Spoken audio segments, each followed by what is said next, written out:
अपनी शरण में आए हुए शरणागत की रक्षा करने की प्रतिज्ञा करते हुए शरणागत वत्सल भगवान श्री राम रामचरितमानस में कहते हैं, जिसे करोड़ों ब्राह्मणों की हत्या का पाप लगा हो, शरण में आने पर मैं उसे भी नहीं त्यागता। जीव ज्यों ही मेरे सम्मुख होता है तो ही उसके करोड़ों जन्मों के पाप नष्ट हो जाते हैं। शरणागत की रक्षा करने के कारण ही तो भगवान ने असंख्य जीवों का उद्धार किया है। गजेंद्र मोक्ष स्तोत्र के अनुसार जब गजेंद्र नाम के गज को सरोवर में एक ग्रह मगरमच्छ ने पकड़ लिया, गज के पैर को अपने मुख में लेकर लहूलुहान कर दिया, तो गज ने ग्रह से अपने पैर को छुड़ाने का बहुत प्रयास किया,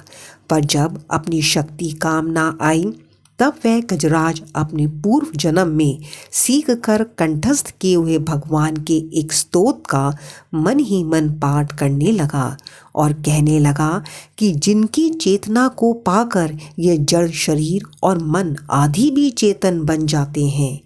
ओम शब्द के द्वारा लक्षित तथा संपूर्ण शरीर में प्रकृति एवं पुरुष रूप से प्रविष्ट हुए उन सर्वसमर्थ परमेश्वर को हम मन ही मन नमन करते हैं,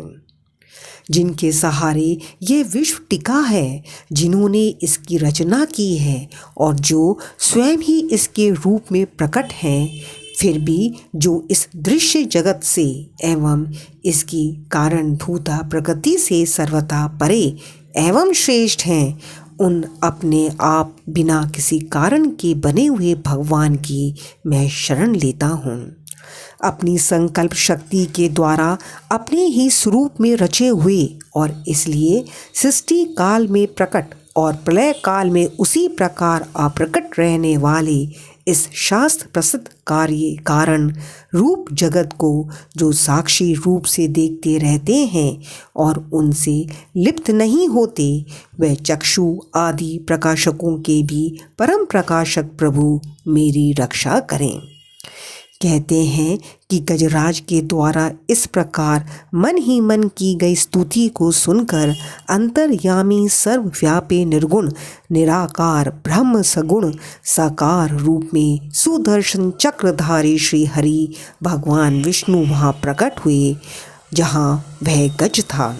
सरोवर के भीतर महाबली ग्रह के द्वारा पकड़े जाने पर दुखी हुए उस हाथी ने आकाश में गरुड़ की पीठ पर सवार चक्र उठाए और भगवान श्री हरि को देखकर अपनी सूंड को, जिसमें उसने पूजा के लिए कमल का एक पुष्प ले रखा था, ऊपर उठाया और सर्व पूज्य भगवान नारायण को प्रणाम किया। भगवान श्री हरि गरुड़ को छोड़कर नीचे झील पर उतर आए और ग्रह के मुख को अपने सुदर्शन चक्र से चीरकर गज को मुक्त कराया। हरे कृष्णा।